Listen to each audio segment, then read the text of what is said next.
Bonsoir à tous, j'espère que vous allez bien. Aujourd'hui, on va reprendre avec un thème précédent. Garde forestier de Reddit, quelle est l'expérience la plus effrayante ou la plus étrange que vous avez eue dans le cadre de votre travail? N'oubliez pas de vous abonner si vous ne voulez pas manquer mes vidéos. C'est parti. Je suis garde forestier pour l'US Forest Service, dans le nord de la Californie. Il ne m'est jamais arrivé quelque chose de surnaturel ou quoi que ce soit, mais je suis toujours un peu effrayé lorsque je tombe sur les carcasses que laissent les pumas. Quand on est seul dans les bois, on n'est qu'un maillon de plus dans la chaîne alimentaire, mais on n'y pense pas vraiment, jusqu'à ce qu'on tombe sur un cerf à moitié mangé et qu'on se rende compte que c'est un énorme chat qui l'a tué. Quant à la chose la plus étrange, c'est la fois où j'ai cru que j'allais assister à un crash d'avion. Je travaillais seul sur une colline isolée et j'ai vu ce qui ressemblait à un gros avion de ligne, en train de voler entre les montagnes. J'ai pensé qu'il allait s'écraser à coup sûr, mais au final, il s'en est sorti. Plus tard, je me suis rendu compte du fait que nous étions proches d'une base militaire qui entraînait des pilotes pour l'Afghanistan. Donc, il n'était pas rare de voir ce genre de manœuvre dans la région. Il y a quelques années, alors que je travaillais pour une agence fédérale de gestion des terres dans le Montana, quelque chose de vraiment effrayant s'est produit sur notre réseau. Alors que nous travaillions dans un canyon où la réception radio était vraiment mauvaise, nous avons entendu un gémissement très long, effrayant et interminable. Ce gémissement a été suivi d'une voix très faible qui disait « Aidez-moi ». Nous avons tous paniqué. Ces faibles appels à l'aide ont continué pendant un moment, jusqu'à ce que notre centre de contrôle n'intervienne en disant « Ceci est un réseau d'urgence fédéral. À moins que vous n'ayez une urgence, vous devez quitter ce canal. » Un autre appel à l'aide a suivi, et puis un coup de feu, et enfin des cris. À ce moment, on était vraiment sur les nerfs, mais on ne pouvait rien faire, à part signaler ça aux autorités. Plus tard, nous avons appris ce qui s'est passé. 2 locaux étaient en train de faire du quad sur les collines et se sont renversés. L'un d'entre eux avait la jambe coincée sous le quad et il était impossible pour eux de le relever. Comme ils étaient tous les deux sous l'emprise d'une drogue, ils ont commencé à vraiment paniquer. Il s'est avéré que, hormis le fait qu'il était coincé, l'homme allait parfaitement bien, mais il a commencé à halluciner du fait qu'il se vidait de son sang. Je vous le répète, le gars allait parfaitement bien. Mais il a sorti son pistolet et il s'est tiré une balle dans le crâne, pour accélérer les choses. Je ne suis pas garde forestier, mais ex-marine. On s'entraînait à faire des débarquements amphibies, et donc on avait installé un camp sur la plage. Je me suis réveillé au milieu de la nuit, et j'ai gravi une dune de sable pour aller pisser. Quand tout à coup, je vois un groupe de soldats équipés de lunettes de vision nocturne, à environ 3 mètres de moi. J'ai dit « Putain de merde !» assez fort, mais aucun d'entre eux n'a réagi. Je me suis approché de l'un d'eux et je l'ai touché. Il m'a dit qu'il s'entraînait en essayant de nous observer. J'en ai parlé à mon commandant le lendemain et il m'a dit qu'ils avaient échoué parce que je les avais remarqués. Mes yeux avaient pris une bonne minute avant qu'ils ne s'ajustent suffisamment pour remarquer les silhouettes. Si cette situation avait été réelle, je serais mort à 100%. Mon ami et moi traversions une partie isolée des bois, à l'écart du sentier. Nous avions prévu de rentrer bientôt parce que le soleil se couchait et les ombres s'allongeaient. Pour certains d'entre vous, ça peut paraître anodin, mais quand on est entouré de kilomètres de forêt et qu'il commence à faire nuit, tout devient immédiatement plus effrayant. C'est alors que nous l'avons remarqué. Au loin se trouvait une petite plateforme boisée, un peu délabrée. Ça ressemblait à une structure artificielle, complètement hors de son élément. Nous nous sommes approchés prudemment et on a signalé la structure aux autorités locales par radio. Apparemment, personne ne l'avait jamais vue auparavant.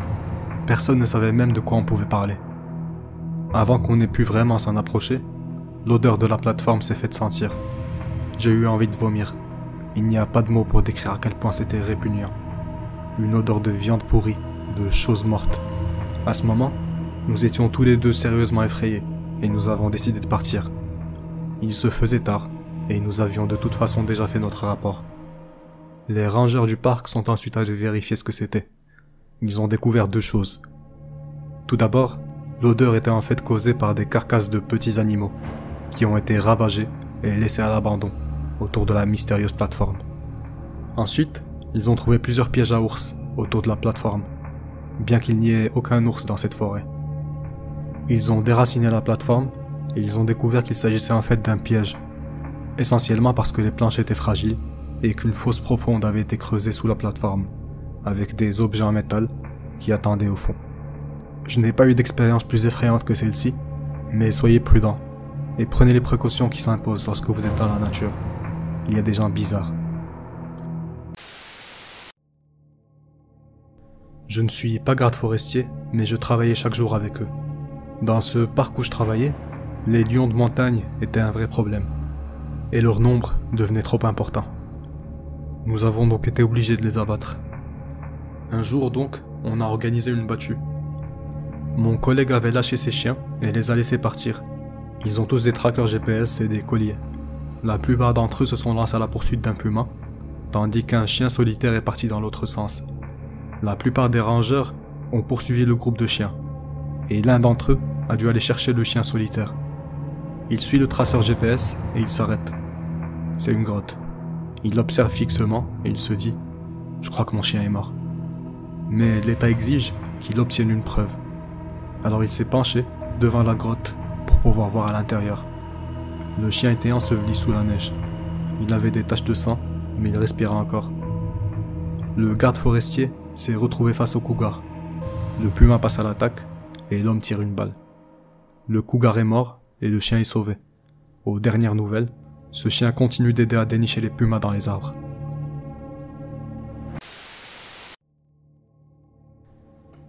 Je suis garde forestier. Tomber sur des excréments et des traces d'ours ou de pumas est toujours effrayant. Mais ce qui me fait le plus peur, ce sont les autres personnes que l'on rencontre.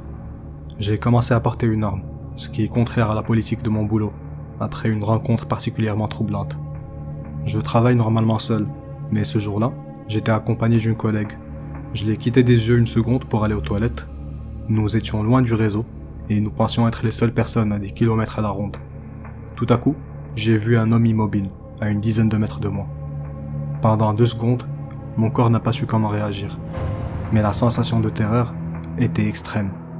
Puis, j'ai crié. Le gars n'a pas bougé. Il me regarde et il ne dit pas un mot. Je ne pourrai jamais décrire l'expression de son visage. Il avait de la haine dans les yeux. C'était le mal à l'état pur. Je pouvais sentir son intention. Il fait un pas vers moi, et c'est alors que ma collègue crie « Ça va ?» Le type s'arrête une seconde, puis il se retourne et il s'en va, en disparaissant dans les bois. Je suis une femme, et je sais pertinemment que si j'avais été seul ce jour-là, il m'aurait agressé. Une autre fois, j'ai eu la chair de poule lorsque je faisais une patrouille dans un marais en Caroline du Sud. Mon patron était en train de survoler la zone en hélicoptère pour me guider. À un moment, je l'ai vu agiter les bras dans l'hélicoptère. Je lui ai fait un signe de main en souriant et je m'exclame à moi-même, toute joyeuse, « Hé, je te vois !» Mon portable sonne et c'est mon patron. Il me dit de remonter dans mon véhicule parce que je me dirige tout droit vers un alligator de 4 mètres de long. C'était super flippant parce que je ne l'avais pas vu du tout. Une autre fois, je venais de sortir de la forêt quand un poisson est tombé du ciel et a atterri juste devant moi. J'étais très confuse, jusqu'à ce que je vois le faucon qui le transportait s'envoler. Je travaille comme garde forestier dans le nord de l'Alberta au Canada. L'une des choses les plus étranges que j'ai trouvées est un vieux toboggan tout rouillé, dans une zone de forêt qui a été récemment exploitée. Il était manifestement là avant que la forêt ne soit coupée, parce qu'il y avait environ 8 cm de terre sur une grande partie du toboggan, avec des plantes qui y poussaient dessus. Il se trouvait également à 15 ou 20 km de l'autoroute et à l'écart de tout sentier ou route fréquentée. J'étais garde forestier dans un parc de grottes. Un matin, je me suis approché de nos grottes pour les déverrouiller parce que beaucoup d'entre elles étaient fermées pour les protéger du vandalisme. Alors que je me dirigeais vers la grotte, je me suis senti bizarre. J'ouvre la porte de la grotte et en descendant, je me rends compte que le sol en métal sous mes pieds a une sensation et un son différents. Je l'ai parcouru plusieurs fois en essayant de comprendre ce qui était différent, mais sans succès. Je décide de retourner au centre d'accueil et de demander à la première visite guidée de la journée de vérifier s'ils ont remarqué quelque chose de bizarre. Je jette un coup d'œil dans la grotte et je vois un ours qui était vraisemblablement en train de dormir. Mais plus maintenant. Il a sorti la tête et il m'a regardé droit dans les yeux. Je suis sorti immédiatement. J'ai fermé la porte, puis j'ai appelé mon patron. Je ne suis pas garde forestier, mais j'ai fait beaucoup de camping et de randonnée dans ma vingtaine. La pire histoire pour moi, c'est quand 3 ours sont entrés dans notre campement à environ 2 heures du matin, alors qu'on était en train de dormir dans une toute petite tente. Il faisait nuit noire dehors et nous étions en haut d'une montagne. Alors que nous étions allongés dans la tente, nous pouvions voir la lumière de la lune à travers le plastique et distinguer les silhouettes des arbres et d'autres choses. Mon ami et moi étions dans une tente et les mecs étaient dans l'autre, à quelques mètres de nous. On a été réveillés par des bruits sourds, à seulement 2 mètres de l'endroit où nous étions couchés. On voit 2 silhouettes immenses marcher à 4 pattes et toucher notre tente avec leurs pattes avant. On était tétanisés. On ne pouvait rien faire d'autre que se regarder dans le silence et dans le noir. Les bruits étaient très forts. J'étais terrifié à l'idée de bouger, parce que les sacs de couchage auraient immédiatement fait du bruit. Je jure que les ours étaient fascinés par notre tente. Nous nous sommes donné beaucoup de mal pour installer un camp à l'épreuve des ours. On a bien caché notre nourriture, on a lavé notre écran solaire, etc. Nous avons fait tout ce qu'il fallait pour ne pas attirer les ours, mais je pense que le simple fait de camper aussi haut suffit à attirer leur attention. Ces choses faisaient littéralement des grognements. Ils jetaient des objets autour du camp. Je pouvais entendre le son de leur fourrure se frotter contre le côté de notre tente. Encore et encore. Je n'oublierai jamais ce bruit. C'était les 30 minutes les plus terrifiantes de ma vie. 3 ours gigantesques étaient à quelques centimètres de moi, et la seule chose qui nous séparait était le plastique de la tente, qu'ils pouvaient déchiqueter en 1 seconde. Après ce qui nous a semblé une éternité, ils se sont éloignés, et les autres sont entrés en trombe dans notre tente, fusil en main. On a tous dormi ensemble cette nuit, jusqu'à ce que le soleil se lève. Lorsque nous avons jeté un coup d'œil au camp, on a vu que tout ce qui était resté dehors, principalement des sacs, des vêtements et des objets non alimentaires, avait été détruit et dispersé. Je ne suis plus jamais allé camper après cette expérience. Ça m'a terrifié. Avant ça, je n'avais jamais vraiment pensé au danger potentiel. Maintenant, je ne pourrais jamais ne pas y penser.